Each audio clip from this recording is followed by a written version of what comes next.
ఏలూరు జిల్లా ద్వారకా తిరుమల శ్రీ వెంకటేశ్వర స్వామి వారి దేవస్థానం కీలక నిర్ణయం తీసుకుంది. దేవస్థానం టోల్గేట్ వద్ద అన్యమత ప్రచార వాహనాలు కొండపైకి రాకపోకలను నిలిపివేసింది. ఇక ఈ మేరకు ఆలయ అధికారులు ఆదేశాలు జారీ చేశారు. అయితే అంతా నా ఇష్టం అన్నట్లు దేవస్థానం రూల్స్ ను కొందరు పట్టించుకోవట్లేదు. దీంతో ఎగ్జిక్యూటివ్ ఆఫీసర్ వెండి త్రినాథరావు రూల్స్ బ్రేక్ చేస్తున్నారని భక్తులను మండిపడుతున్నారు.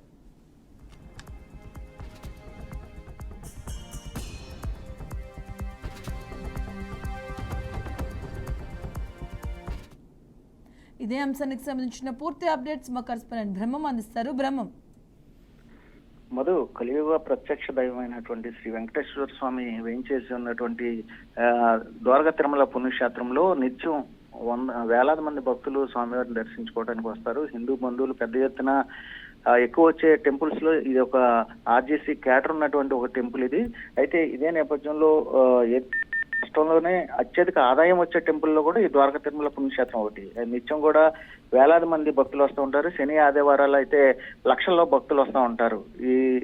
అంతేకాకుండా ఈ ఏదైతే భక్తులు ఇచ్చేటువంటి కానుకలు కూడా కోట్ల రూపాయల్లో వస్తున్నటువంటి పరిస్థితి కూడా ఉంది. ఇంత జరుగుతున్నప్పుడు కూడా ఎవరైతే హిందువులు తమ యొక్క ఇష్టమైనటువంటి దైవం శ్రీ వెంకటేశ్వర స్వామిని దర్శించుకోవడానికి వచ్చినటువంటి నేపథ్యంలో ఇక్కడ అన్య మత ప్రచారం కూడా జరుగుతున్నటువంటి పరిస్థితి అయితే కనిపిస్తుంది.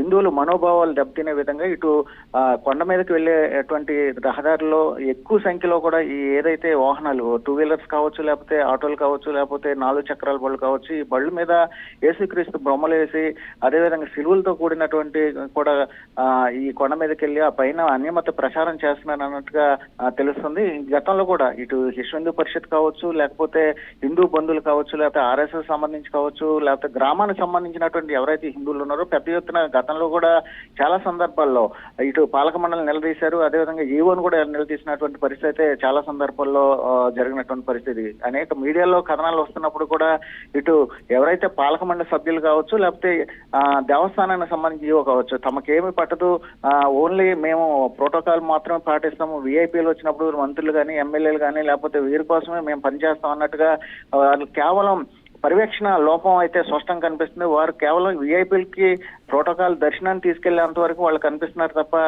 క్షేత్రస్థాయిలో అసలు ఈ హిందువులు ఇంత పెద్ద మొత్తంలో వస్తున్నటువంటి హిందువులకి కనీస సౌకర్యాలు కల్పించడంలో కావచ్చు, లేకపోతే ఇటు అన్యమత్య ప్రచారం జరుగుతున్నప్పుడు కూడా వారికి తెలిసినప్పుడు కూడా తమకేం పట్టదన్నట్టు కూడా కనిపిస్తున్నటువంటి పరిస్థితి అయితే ఈ ద్వారకా తిరుమలలో కనిపిస్తుంది.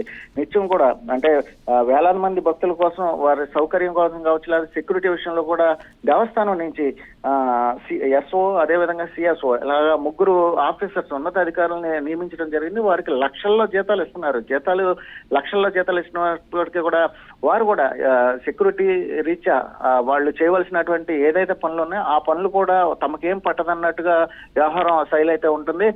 దిగువన ఉన్నటువంటి ఎవరైతే స్లీపర్స్ కావచ్చు, లేకపోతే ఆ కింద స్థాయి శానిటేషన్ సంబంధించి ఉద్యోగస్తులు కావచ్చు, వీళ్ళ మీద ఎటువంటి పర్యవేక్షణ అయితే ఎక్కడ కూడా కనిపించినటువంటి నేపథ్యం కనపట్లేదు. వారు అన్యమతానికి చెందిన వారా, లేకపోతే హిందూ ధర్మం కోసం పనిచేసే ఒక ఉద్యోగులా, లేకపోతే హిందూ ధర్మం కోసం పాటుపడేవారా అనేది కూడా ఎక్కడ చూడకుండా అన్యమతానికి సంబంధించిన కూడా పెద్ద ఎత్తున ఇక్కడ అవుట్ సోర్సింగ్ లో ఉద్యోగస్తులు ఉన్నారని తెలుస్తుంది.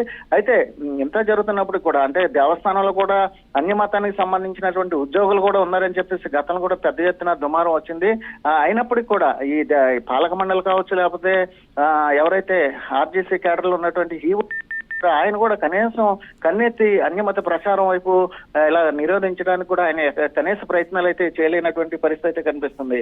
అంతేకాకుండా మనం చూసుకున్నట్లు గతంలో కూడా ఏదైతే గర్భగుడిలో ఒక అన్యమతానికి సంబంధించిన ఒక వ్యక్తి సిలువేసుకొని మెడలో సిలువేసుకొని పెయింటింగ్ వేసిన సందర్భాలు కూడా మనం గతంలో చూసాం. అయితే అయినప్పుడు కూడా అటువంటి దారుణమైనటువంటి అన్యమతానికి సంబంధించినటువంటి కార్యక్రమాలు జరుగుతున్నప్పుడు కూడా ఎక్కడ కూడా అధికారులు ఈవో కావచ్చు, లేదా పాలక మండలి కావచ్చు, ఎవరు తమకేం పట్టదన్నట్టుగా ఒక దేవాలయం అనేది ఒక వ్యాపార సంస్థలాగా, లేకపోతే వాళ్ళ యొక్క సౌకర్యాల కోసం విలాసవంతమైన రూమ్స్ లో ఉన్నటువంటి ఏసీలు ఒక విలాసమైన జీవితం గడుపుతుంది అనే తప్ప ఇక్కడికి వస్తున్నటువంటి దేవుడి కోసం వచ్చి వాళ్ళు భక్తుల కోసం పనిచేస్తున్నట్టుగా కూడా ఇక్కడ ద్వారకలు ఎక్కడ కూడా కనిపించట్లేదు.